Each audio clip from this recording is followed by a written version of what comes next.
behalf of the Source of Synergy Foundation, I'd like to thank you so much for inviting our Evolutionary Leaders Contact and Conscious Evolution Synergy Circle to offer this special Voice America program. We are so grateful to all the producers and conveners of this program, our amazing special guests, and everyone tuning in. We are here today because humanity is at a huge defining moment in our history. The worldview of Earthlings is being stretched and expanded rapidly as we enter an intergalactic age.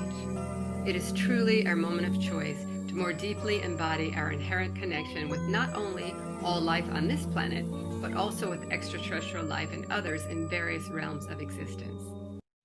Recently, there has been an increasing openness from governments, scientists, and leaders around the world on the topic of UAPs and the existence of extraterrestrial life. The implications of more overt contact with other intelligences that are part of our vast cosmos can have a huge impact on terrestrial relationships. We could also see rapid advances in science, technology, energy, and transportation. Contact will also most likely impact our own belief about our origins and our innate capacities. It can assist us in realizing more fully that we are multidimensional beings of cosmic origin, and the consciousness is interconnected and interrelated, and we can link non-locally through our innate multidimensional capacities. I'm Alan Steinfeld, and I'm very happy to do this program today on a topic that is very near and dear to my level of awakening. And I am the author of this new book, Making Contact, Preparing for the New Realities of Extraterrestrial Existence. It's a collection of writings by the best and brightest in the field, and this is about the UFO phenomena and why it is such an important topic at this time. I have some of the contributors here to that book today. Doctors Desiree Hurtak and Dr. J.J. Hurtak. J.J., you want to tell us a little background about your history with the phenomena? Actually, it goes back to the 70s. I was one of the presenters at the First World Congress on UFOs, or extraterrestrial phenomena, in Acapulco, Mexico, in April of 1977. I also was one of the speakers with Dr. John Mack at the first disclosure conference of the U.S. government authorities in Washington, D.C. in May of 1995. And many of you have seen some of the reports that I've given over the years, the news reports on extraterrestrial subjects. So we're looking at a real phenomena, but more importantly, we're here today to look at what's behind the phenomena. Definitely. And this is Dr. Desiree Hurtak, who's also an expert in the field. Well, Alan, you know that basically this phenomenon has been going on for probably even thousands of years. And you can find some unusual objects sometimes in some of the ancient drawings, both in the Far East and the Middle East, and even amongst the people of the North American continent. I just want to say we're doing this program now because everything is speeding up. There's more sightings, more people aware of this, and the government's coming forward right now to tell the world what's happening. So we're going to start with a history of some of the most famous sightings that are still with us, that have made a huge impact on our society. Exactly. Of course, you could go back even to Roswell, 1947, and now we just had the 75th anniversary of Roswell, where literally, supposedly, bodies were seen. But I think you mentioned the 1990s because that's when it really started becoming more known to everybody. It's much nicer to go to the Ariel School, which was in Rua, Zimbabwe, and there were about 100 kids out on the playing field, and the teachers were all inside. They were actually watching and talking about what they're going to be doing for school for the next month. So they weren't paying any attention to these kids. And all of a sudden, several light objects looked like UFOs that came close by, and out of these objects came beings dressed in black. I saw a little object hovering. It was quite big, actually, and then there was little ones all around it. We saw something silver, and then we saw a man standing next to it. The eyes were like more pointed as they came in toward the center of the head, is that? No, more circular, and this was all black. I had the opportunity to know Mr. Mackey, who was school superintendent of the Ariel School, as well as Cynthia Hine, who was working with the MUFON organization in South Africa, who validated really the conversations. They were quite unusual for that time, but the age group showed that there was a clear consensus. This is something that could not have been manufactured. They came running up here in such a panic. We were in a staff meeting and we just heard them screaming, ah, and then they were here, and a child can't make that up. Basically what was happening is some kids, of course, they didn't see as much as others. Some were mesmerized. Literally, their eyes met with these alien beings. And one of the people you and I actually talked to, who's in a film from James Fox, also said that she had to break the kind of stare that she had with this being because she was worried about her little brother. So she was consciously aware, but it wasn't an easy thing for her to break that contact and move on into helping her little brother at the time. I was working with John Mack in South Africa, and he, being a psychologist with Harvard University, had very pointed questions. But it's so unusual that he almost lost his job because he talked about this telepathic communication. And what did they say? Well, basically what they were saying is that technology was being misused on this planet and that we needed to be more consciously aware. Why do you think they might want us to be scared? Because we don't look after the planet and the area properly. That was an important, very, very important case that really broke ground. But there's been other cases and schoolyards. Another famous one is the one in Australia. If you go back to 1966 in Westall High School near Melbourne, Australia, there was over 50 kids that saw these vehicles that came down. And some of them ran off the schoolyard to see where they were going, where they were landing.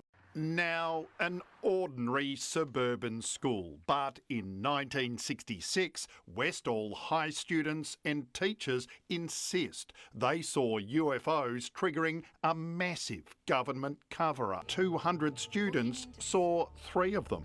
It was a grey, almost cylindrical or cigar-shaped object. All these years later, the students draw what they witnessed.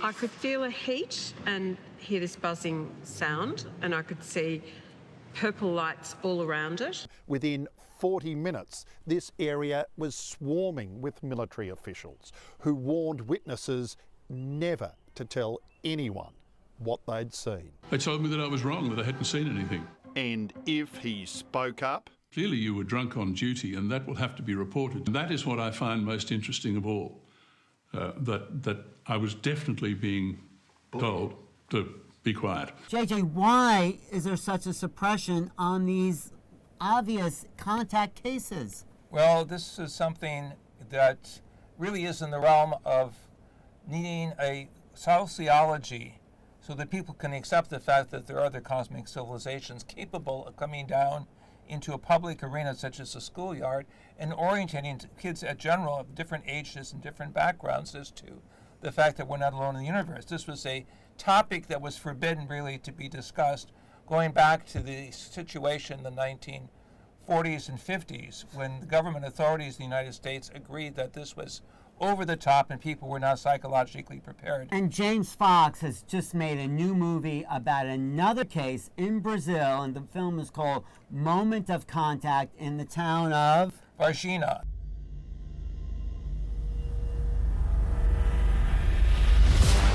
In 1996, the people of Varginha, Brazil, witnessed a UFO event that would change their lives forever. Call it another Roswell, if you will. It is a crashed vehicle that had beings on board. Finally, the facts will be revealed. The Varginha case is considered the most well-kept secret in the military circles of Brazil. Nada temos a esconder. My objective here is to put some clarity on what took place in Varginha, Brazil, January 1996. The witnesses are some of the most compelling testimony I've ever heard. Meu nome é Carlos de Souza. Meu nome é Cátia Xavier. Meu nome é Liliane Silva. Meu nome é Valquíria Silva. 1996. It's interesting, when I left South Africa, I went ahead to South America and in Brazil, I had the opportunity to catch up with investigators in the small industrial city of Varginha in the state of Minas Gerais. Actually, they were first seen, this aliens, and supposedly there were 2 aliens that were seen by 3 girls. 2 were sisters and 1 was a friend. Meu nome é Liliane Silva. Meu nome é Valquíria Silva. Em 1996, eu vi uma criatura estranha ali. And they saw that these beings were brown-skinned, they had red eyes, and basically they kind of smelled as well. Eu vi o rastro da criatura, o pé. Foi onde ele falou que eu vi era uma coisa sobrenatural. The 3 fingers is interesting because there seems to be some notion that there's some mummies found in Peru that also have 3 fingers instead of our normal 5. One of the Brazilian army soldiers touched them. He came down with some very serious illness. Right. His name was Marco Castanon, and he was actually a military policeman. And he touched the being, and within a few weeks, he had this bad infection in his body, and he literally died. He was only 23 years of age. Marco Elixerez, he had captured this creature with his bare hands. Você confirma que o seu irmão estava de serviço naquele dia 20? Confirmo. After he captured the creature, he developed this infection that wouldn't go away. Foi pro CTI de manhã, 7 horas da manhã, 15 para o meio-dia ele veio a óbito. Now the other one, he was actually caught by firemen with a net. He's not touched at all, but they didn't seem to be able to survive in our environment. I had the opportunity with my colleague, Dr. Ricardo Garrick, who was at the time working at the University of Campinas, to actually meet with some of the doctors who did the pathological study of the alien subject. In my conversations with the late Stanton Friedman, this would be considered a subcategory of intelligence. In other words, beings that seem to be a hybrid of human-animal form characteristic. And then brought back to the U.S. supposedly. A special plane, a Buffalo plane, came down to retrieve the specimen. So even though these beings were alive when they were seen, by the time reportedly that the Americans came down, they had died. They were not able to survive. This can't be denied. Bateram na porta. E aí falaram para mim. Ficar quieto, que se qualquer iria sofrer uma punição muito severa. This was proof. We pull this off. It'll be the most compelling testimony revealed. Of contact. Aqui, ó. Foi aqui. This is a level of confirmation that only a handful of people on this planet have. I also want to say there's the Phoenix Lights of March 1997, where thousands of people in the city of Phoenix saw a triangular craft go right over the city.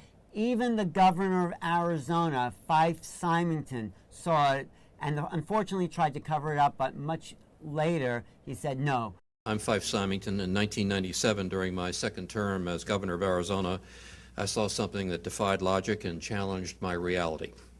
I witnessed a massive delta-shaped craft that silently navigated over the Squaw Peak area in North Phoenix in the evening, and it was truly breathtaking. And it was just traveling quietly, made no sound, through the Arizona night sky. I still don't know what it was. As a pilot and a former Air Force officer, I can definitively say that this craft did not resemble any man-made object that I'd ever seen.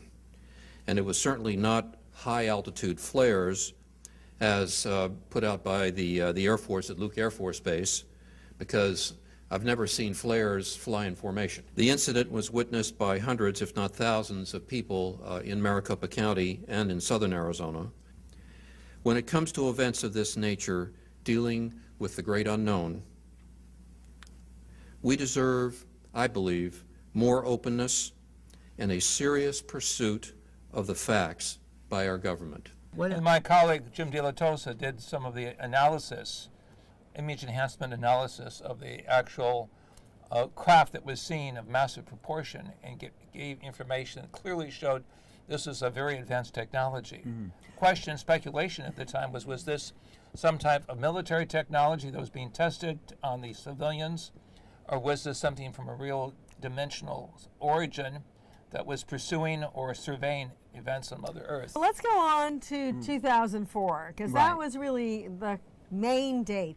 And I want to start with Campeche because that took place earlier in the year. There was an airplane of the Mexican military that does normal surveillance all over the area of the Gulf of Campeche and the area of the Yucatan, and they, through their forward-looking infrared radar, were able to spot 11 objects flying. Now, this was all through their radar. Now, many people felt, oh, this was just oil well platforms in the Gulf around there. But that was a little ways away. And these guys have been flying for a long time. They know when they're looking at flying objects versus stationary objects. And they were each between 25 and 30 stories high, according to military Each object pilots. was that That's big? what Each some object people that you say. see here, not small white that's huge. objects like tennis balls or tic-tac, but these were actual large multi-platform. But the Mexican government was prohibited because of the culture shock. In the next segment, we go back to 2004 when the USS Nimitz chased these UFOs. I'm going to see a little clip of that. I'm going to find out what the government and the media did about that. There's a whole fleet of them. Look on the ASA. Oh my gosh. Look at that thing, dude.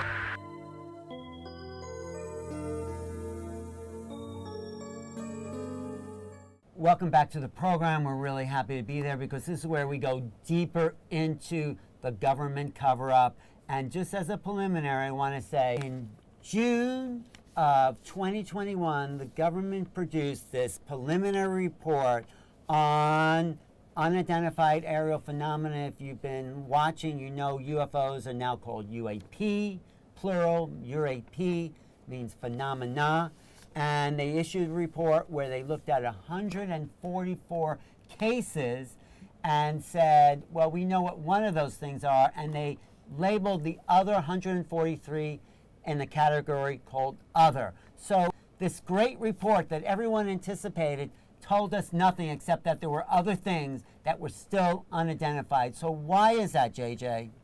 Because the consensus of opinion at the top, I'm speaking now of the military chain of command as well as experts behind the scene, essentially accepted the fact that the American public was not really prepared to handle the psychological and the sociological spin-offs.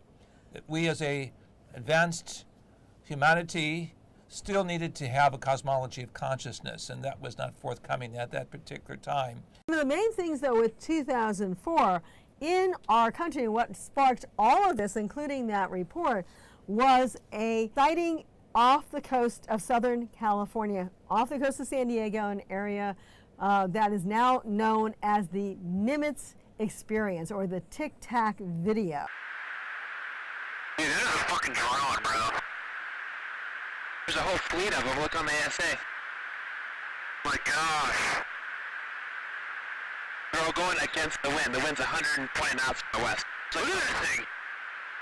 It's rotating.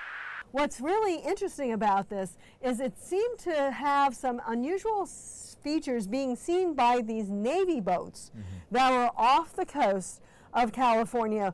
And it happened several times, and finally, on one occasion, there were already F-18 Hornet jets up in the air. And what they saw in this one place was the churning of the ocean.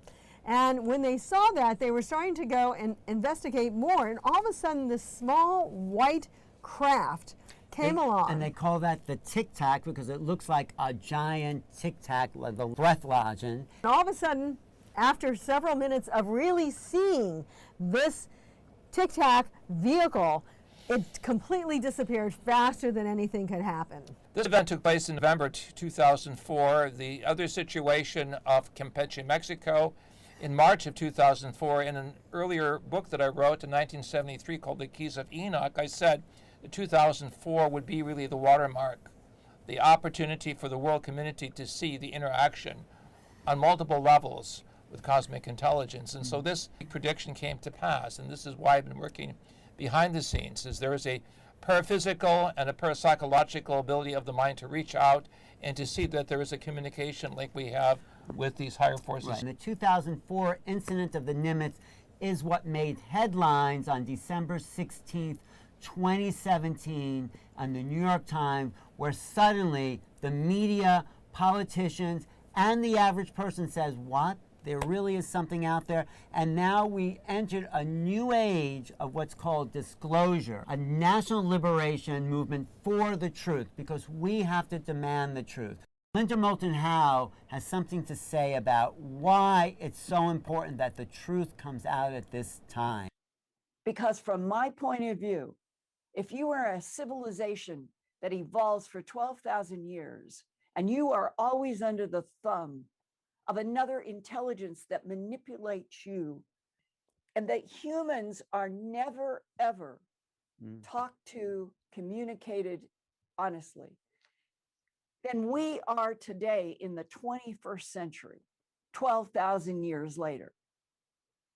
We are an abused species without a single general human population knowing and being told we're not alone. Once we do know, what does that mean? What is that? How does that shift our reality? That we are finally being given respect enough for the truth of something so huge. We're not only not alone in the universe, and that I would stress there are other intelligences and they really care about us, and they want us to get past this difficult time of lies, deception by other forces that have never told humans the truth. We have got to start where the news on TV and radio and newspapers begin to understand and start reporting what I have been reporting for 42 years, feeling like I have been pushing a huge 1,000-pound boulder up a hill. We are at the point where it might finally reach the top. Once that boulder starts going, the whole planet changes in relationship to this universe, and the understanding that there's probably an infinite number of universes, infinite number of timelines, infinite number of dimensions. Why are these ships here now? They seem to be appearing in greater and greater degree, but why, Doctors Hurtak, are they here? Well, if we go back to the Ariel school, where the telepathic message was that we're misusing our technology, I think that's extremely important. Of course, I think, again, I want to state for the record, they've probably been watching this planet for thousands of years, but ever since we did the nuclear bomb testing. The terrible swift power of nuclear weapons has to be seen to be believed. This is a really big fireball. In Trinity, White Sands. In New Mexico, in the area near Roswell, which there have been more and more extraterrestrial spacecraft. In fact, if you follow the work of Robert Saleh. There were 2 incidents. Within the span of 8 days, we lost 20 ICBMs to UFOs. By lost, I mean they were disabled, couldn't be used. So I can't think of a more important subject for DOD to look into than this. So it seems to be that they have been warning us, and this is very important for even right now, not to use in any way, shape, or form any kind of nuclear weapons. But again, you know, we need to grow up. We need to realize we are part of a greater planetary system and work together. And I think when we do, then they will become more closer to us. They will communicate more with even our governments and other situations, and we will realize that we are not alone in the universe. And this is also validated by the declassification of CIA documents in 1975 that showed from Maine to Montana, our nuclear weapon systems and installations were monitored by low-flying elusive objects. So clearly we are being, shall we say, presented with the information that we perhaps are sliding towards self-destruction or technical destruction of our biosphere.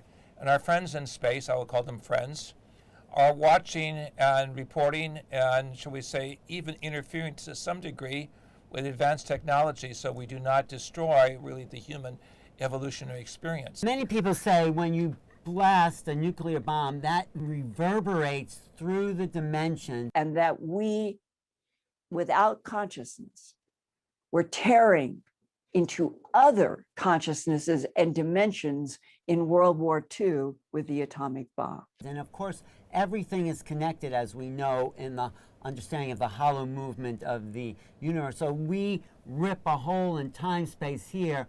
Other beings are going to say, hey, what's going on there? And that's one of the reasons they're here. They're here in greater numbers. And this is why I feel the government's coming forward, because some ET group said to the government, either you tell them or we'll tell them. And so there's a sort of race for information. There is a high probability that this is beyond the scientific method as we know it, and we have to really define what I call future science, or science guided by consciousness, to understand phenomena that is between the dimensions, or works paraphysically in areas that we cannot grasp but is there. And I do have to say, I think our government has known about this, especially since Roswell 1947. There's been reports of Majestic 12 and other government leaders that have known of extraterrestrials, but they're not willing to come forward. And in a certain sense, until we're all willing to grow up, they don't want contact with us. What is it that Stan Freeman said? Yeah, who wants to make friends with a bunch of apes whose favorite pastime is tribal warfare? But there are people coming forward. There's someone named Lou Elizondo, who was a former intelligence officer who had the assignment in, I think it was 2012, to look at some of these UFO videos. He didn't know anything about it, and when he saw enough of them, he said, oh my God, this is real. Why aren't people looking at that? Eventually ended up leaving the Pentagon and forming with other people a private organization called To the Stars Academy, which wanted to bring this message out, what they're calling disclosure. What we are seeing are objects that can operate in all these domains or all these environments, seemingly without any type of performance compromise, because we've seen these things. They've been recorded not only in our atmosphere, but there is data to suggest that they have also been tracked by some of our capabilities underwater as well, and being able to perform in ways that frankly exceed anything that we know on the planet right now. If I have to put my boots back on in order to make sure this conversation is had and ultimately allow the American people to have this conversation amongst themselves, then I will do what's necessary short of violating my non-disclosure agreement and violating my trust with the American people. There's another person I just met recently, Christopher Mellon, former defense for Bush and Clinton. He was able to get some of the videos that I showed out to the public and start to break this open. So we have people on the inside, we have experiences on the outside. We need the tribal chiefs like the ones I talked to in Brazil, and I believe by listening to what we will call the shamans, the cultural leaders of the indigenous peoples of the world, we will see a middle ground of compassion, love that's overlooked really by the paradigms of Western technology. Right, I'd like to bring up one other person who was an associate of all of ours, and that is astronaut Edgar Mitchell. So when he went up to the moon and back, no, he did not report seeing something, although Buzz Aldrin seems to have reported some things, and then that's been somewhat overlooked. But strange enough, Mitchell had grown up nowhere else but Roswell, New Mexico. So when he came back as a superstar astronaut, people started coming to him and they started saying to him, oh my gosh, you know, we've seen alien bodies that were here that were part of the Roswell crash. There could have been as many as 2 UFOs and several bodies. And so he started investigating this and he became a great reporter of extraterrestrials. Edgar Mitchell really put some of this inside stuff on the map. He had a press conference at the National Press Club, which I filmed, and we'll see a little clip of that. And I urge that those who are doubtful read the books, read the lore, and start to understand what has really been going on, because there is no doubt we are being visited. And as a person who is a part of the first generation of being a spacefarer of our civilization and having gone to the moon, and realizing that I do and many of us do now, that have seen the Hubble pictures from space, the universe that we live in is much more wondrous, exciting, complex, and far-reaching than we were ever able to know up to this point in time. It's time politically, environmentally, and I think economically, when we get the technology and the understanding that these craft have, because obviously they're not filling up their gas tank to get here, it will free us from being enslaved to the oil companies and those that are trying to cover up, because of money, this incredible phenomenon which is about awakening human consciousness. And also we need intergalactic diplomacy. This is the title of one of my books. We have to really push the envelope forward and recognize if they're there watching us grow up, there's a point of sharing intellectual information, scientific information, as we will need in a practical sense to do commercialization, medical research in outer space, and in fact build cities of the future. So the download now is really up to us to put, as it were, the documentation that we as a humanity will not put super weapons in outer space, and we'll work with intelligence that is consistent really with the great prophets and the great teachings of the human civilization, that we are part of a much greater tree of life, to use a metaphysical symbol. And one more astronaut who was actually a personal friend of ours also was astronaut Gordon Cooper.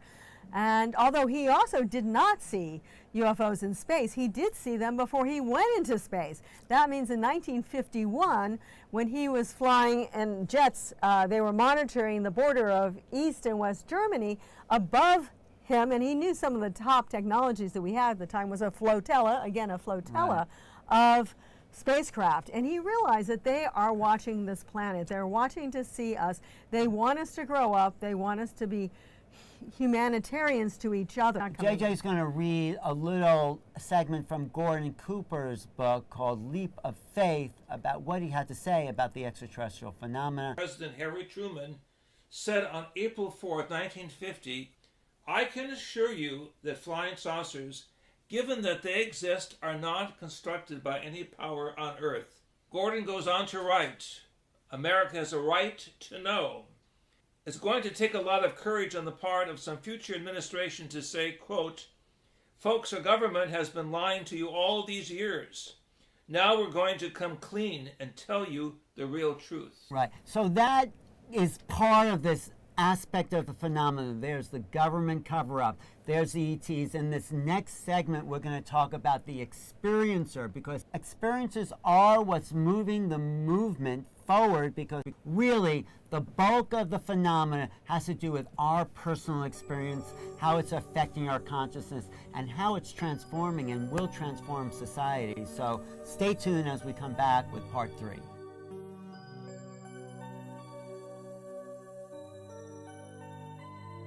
Welcome back to this very important program I'm doing with my colleagues, Doctors JJ and Desiree Hurtak. And I feel the most important aspect of this whole phenomena, it's not the cover-up. It's not even what's out there, because we really don't know what's out there. It's how it's affecting us. So in this segment, we're going to talk about experiences. It has to be okay to talk about your personal experiences, and up until now, it has not been. You want to talk about some of the great cases? Well, Alan, a lot of them are in your book, Making Contact. So we just mentioned the fact that it's not all extraterrestrials. We believe that it's also involved in multidimensional realities, because most people think if you're talking about extraterrestrials, you're talking about like a flying saucer that you can, stamp with your foot if you see it. But what happens when they take you, which many of the experiencers have had, through walls in the middle of the night? I mean, who are these beings? Why are they here? And what are they doing to us? And what is the effect when it's traumatic and it's transformative? So some of the great cases in history, of course, is Whitley Strieber, who's given us a picture of the ET on the front of his book, Communion, and our good friend Travis Walton, who's gone 5 days aboard a ship. So Travis is an amazing person. So he had this experience where he saw this vehicle, and then he walked out towards it, and he was hit by this beam of light. And he still doesn't know if the beam of light killed him or took him into the spaceship, but he ended up in the spaceship. And once he was there, he only remembers a very short time, and he was gone several days. 5 days he was off planet or somewhere. And he only remembers the hours of it, literally. But with that said, he realized that, one, he had the power to overcome some of these alien influences. At the time, it was called an abduction. It was horrific to me and my crew. And it was perceived very negatively at the time, and I think that helped motivate a lot of the attacks and the resistance that we got, because it was frightening. People are afraid, and so if they don't want to believe something, they'll come up with a justification for disbelief. And that was what hung over our heads for so long.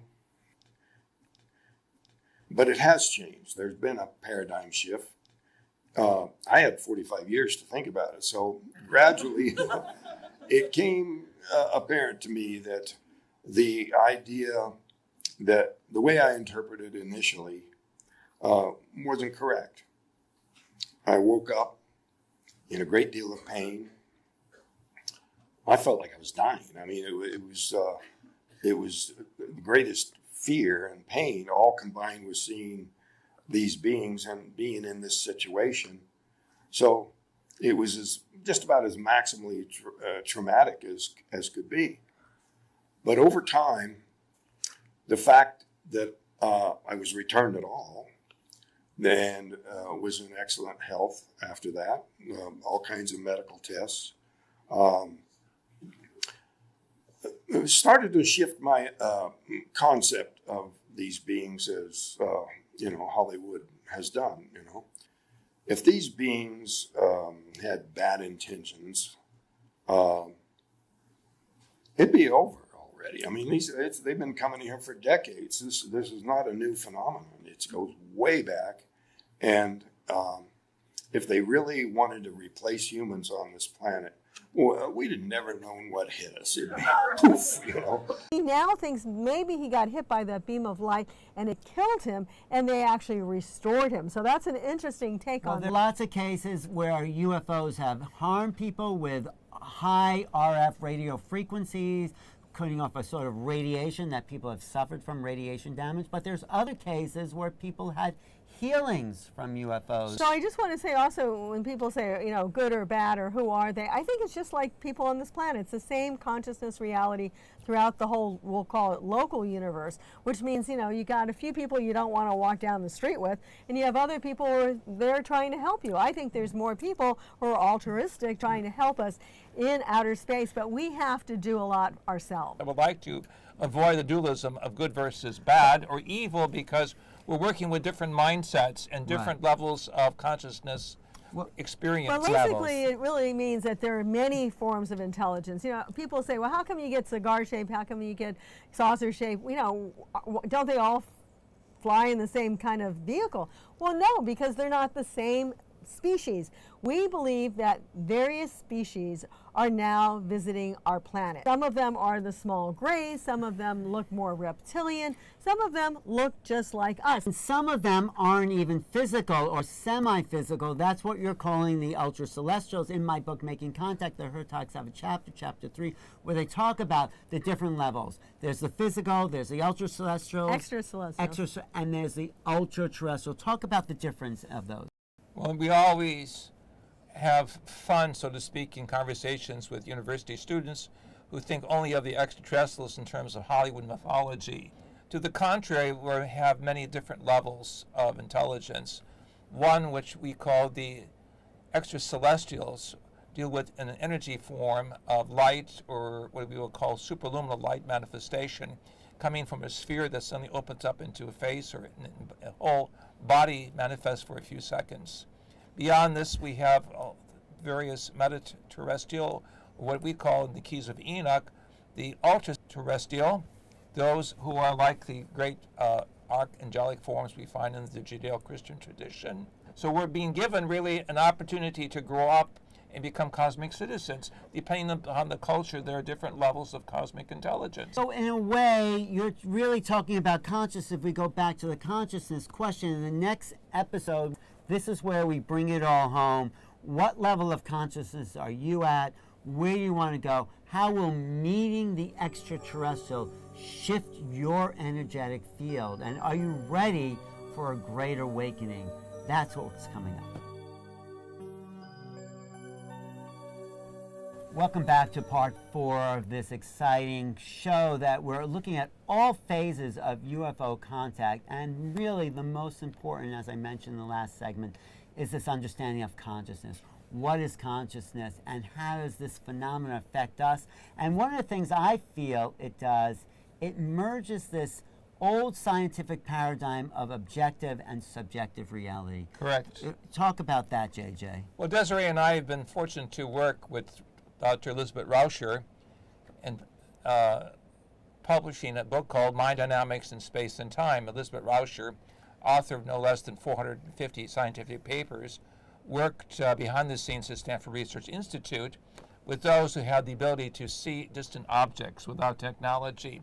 And so we have a scientific database showing that the human mind does have this ability, if it wishes to use it, to see really other levels of reality. And apparently extraterrestrials and extracelestials are using really the paraphysical dimensions to reach the human mind, to download information and gradually prepare us to take, as it were, the great leap forward to be citizens of a greater universe. I think it's all about consciousness, and I love your book, Alan, where it says, you know, even if you just see a UFO out there, maybe even at a vast distance, you seem to then become entangled with that extraterrestrial. Now, the report we wrote in your book is about a young woman who actually had seen extraterrestrial intelligence and communicated with them, and she was talking to them, and they said what she should say and what she shouldn't say to the public. Well, she was sitting literally in my friend's kitchen, and the guy who she was sitting next to was a lawyer, and he kept prodding her, and all of a sudden the shelf literally flew up that had been there for forever, and it didn't drop down, it flew up. She goes, I can't say anymore. There seems to be this entangled quantum consciousness linkage that they have. Now that can scare a lot of people, I get that, but this seems to be how they work. Even if you go back to the Ariel school, there was like a mesmerizing scenario. If you go back to reports from Linda Moulton Howe, who are a very good friend of ours, who talks about even the military encounters. You know, be careful when they're looking at you in the eyes. They give you like almost a hypnosis type of vibration. Now we want to invite Grant Cameron to join us in this little discussion about why consciousness is so important to this phenomenon. Apparently, it's the big thing in quantum physics now is to look at consciousness. 20 years ago, it was basically illegal to talk about consciousness. You would basically lose your funding, everything. Now it's a big thing. Everybody, especially if you're retired, they're all working on consciousness. You know, the guy won the Nobel Prize, Josephson. He was ostracized when he was doing ESP. When he was at you know, he'd won the Nobel Prize, and now he's working on it. And a lot of these guys in quantum physics, that's the big thing now, is to talk about quantum physics and explain, because everybody knows there's a Nobel Prize in this, to try to explain the nature of consciousness. And they haven't gotten anywhere because they've got it backwards. They think matter creates consciousness. Then it's this idea that you and I have understood for years, and that we're trying to teach other people, and that the beings are, whatever the intelligence is trying to explain to us indirectly, is this idea it's all consciousness, it's all here and now. There is no future, there's no past and future, it's all here, it's all now, it's all in this weird concepts of all your lives are stacked on top of a book, and you can actually interact with people in your people in the future and the people from the past. You can live a life in the past, and you start hearing this really weird stuff that basically anything's possible because it's all done with the mind. Whatever you want to imagine yourself doing, you can do. We all share a consciousness. If you've ever walked into a room where there's an argument, you feel that vibration. So if we're on a lower level, it's really going to affect our neighbors. So what we're moving into is a fifth dimensional and higher reality. There's a really lower level, which is the animal body. There's nothing wrong with the body, but we're at a lower level, like we said before, of tribal warfare.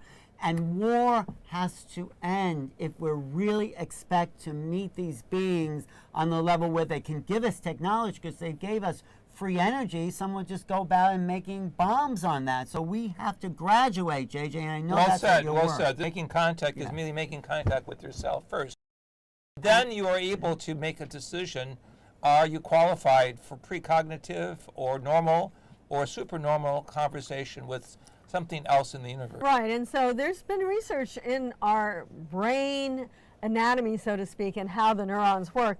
And according to Elizabeth Rauscher, we can actually operate in 8-dimensional space just with the power of our mind. That's what some of this remote viewing is about. How can someone sitting here go and see something in another part of the world, and they're instantaneously there. That's this entangled quantum field that they're part of. But what's important to that is not just to accept that reality, because it's been proven over and over again by many researchers at special scientific labs, but the fact that we have that higher ability that's the same as extraterrestrial. This is the time of graduation, a time of opening the portal to ascension. The ability that we can move from the third dimension to the fifth dimension, the fourth being a mathematical construct. Just want to also say, talking about the brain, there seems to be in contactees and remote viewers, a larger portion of a particular part of their brain seems to be developed that is a signature piece for people who've had these experiences. So go back to the question, Alan, what is consciousness? Is it simply the flow of sodium ions in the brain?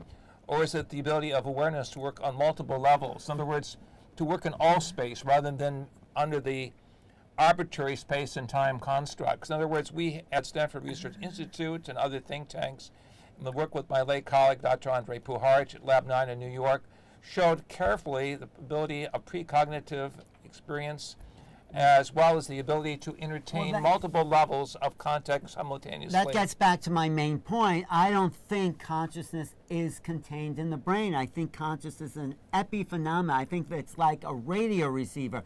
The signal is not coming from the radio, it's being received by the radio, and our brains are receiving units of this great cosmic being that is non-local. I agree with you. Consciousness is the hidden variable in quantum transitions beyond statistical systems of measurement and data verification. We're working with, as it were, a whole new concept of the mind and consciousness being a construct, what the ancients called the neshama, the soul spirit, of being able to reach out into the drama and into the worlds of others that have gone beyond physical evolution. And I like the way Lynn McTaggart has placed this in The Field, that's one of her books, or The Power of Eight, that really consciousness is everywhere. In fact, all information, all contact can be made through that field without the separation of the physical reality. We actually have that same consciousness ability that they have. In fact, I think we can be at least consciously connected with them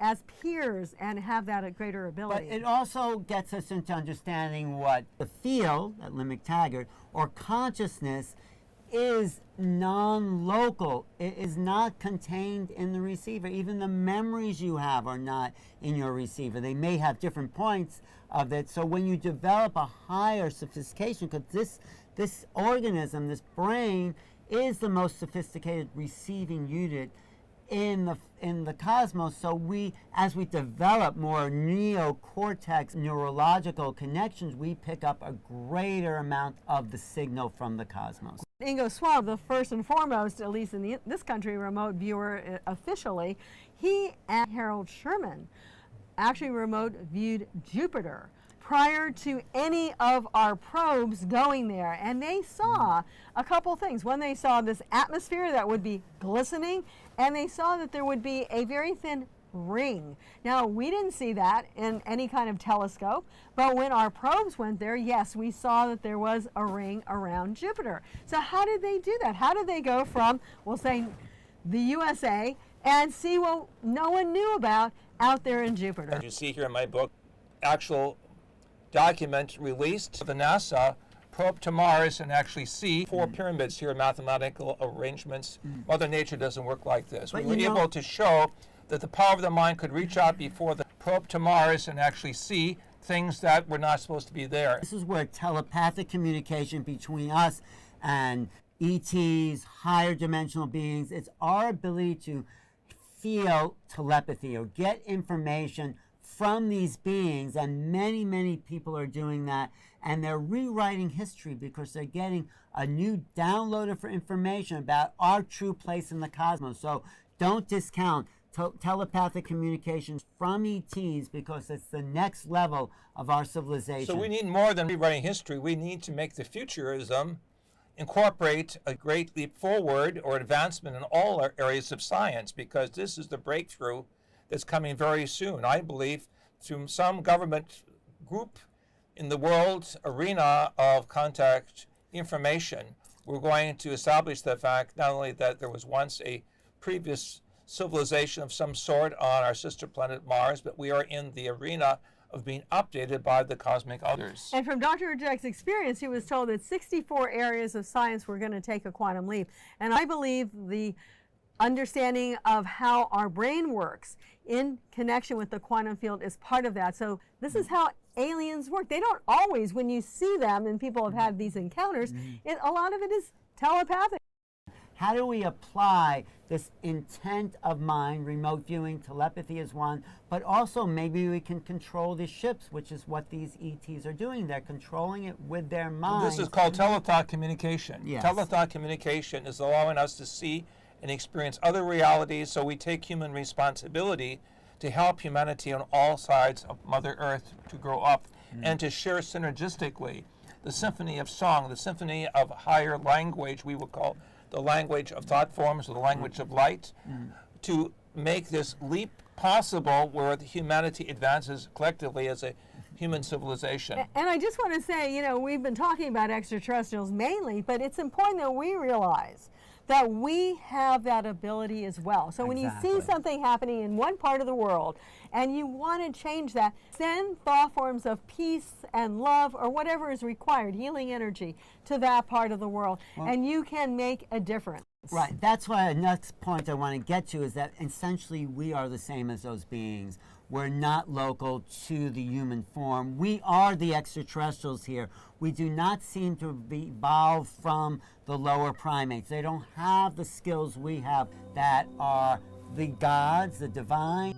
So to use the language of Future Science Organization, this means that we acknowledge we are biotransducers or conduits for information from a cosmic language coming through our vibratory system. As we work with this and as we re-energize ourselves, it goes on from a third dimension into the fifth. We become vibratory senders and receivers of information. We become co-creators of a greater design of realizing that evolution doesn't stop with Mother Earth, it goes on into the greater cosmos.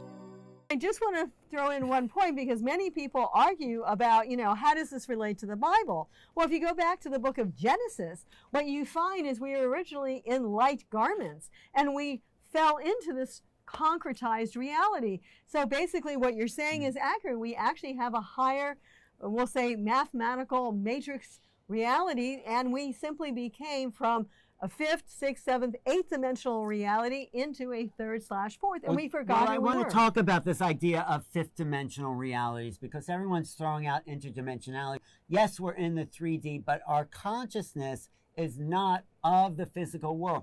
We can shift dimensional realities. We can move into this fifth dimension. And what does it mean to move into a different dimension?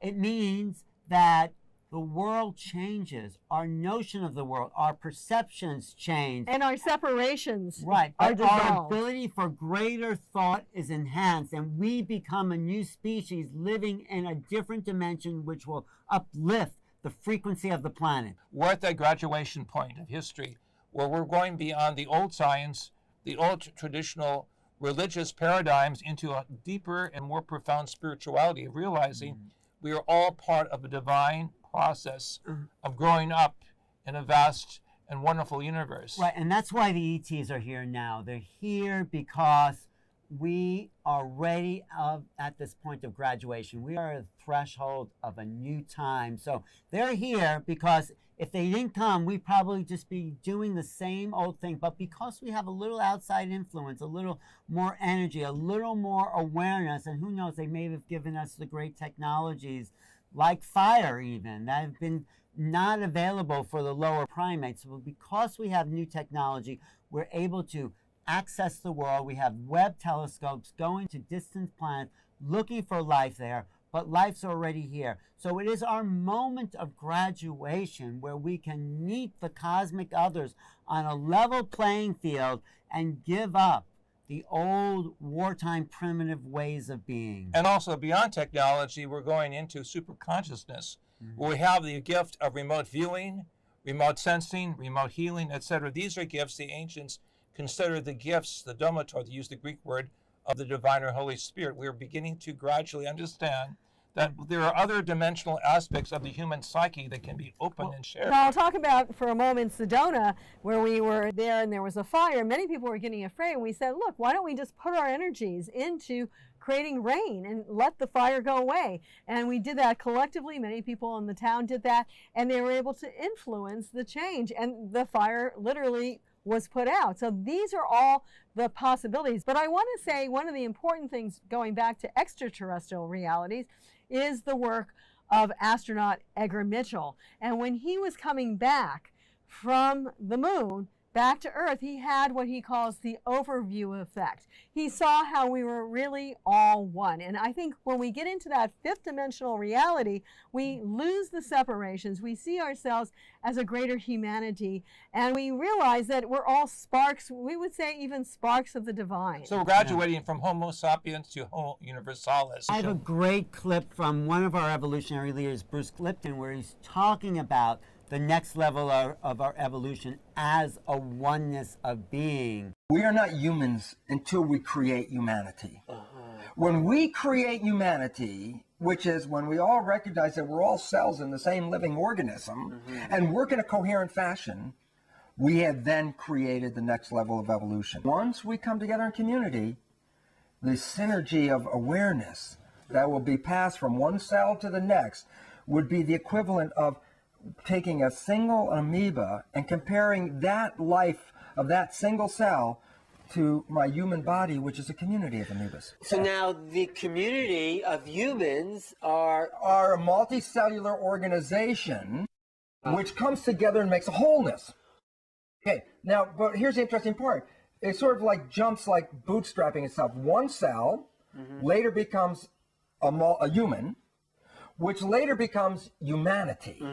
And when humanity is complete, the Earth as an organism completes its evolution. It's a living, breathing, pulsing Gaia. It is now complete.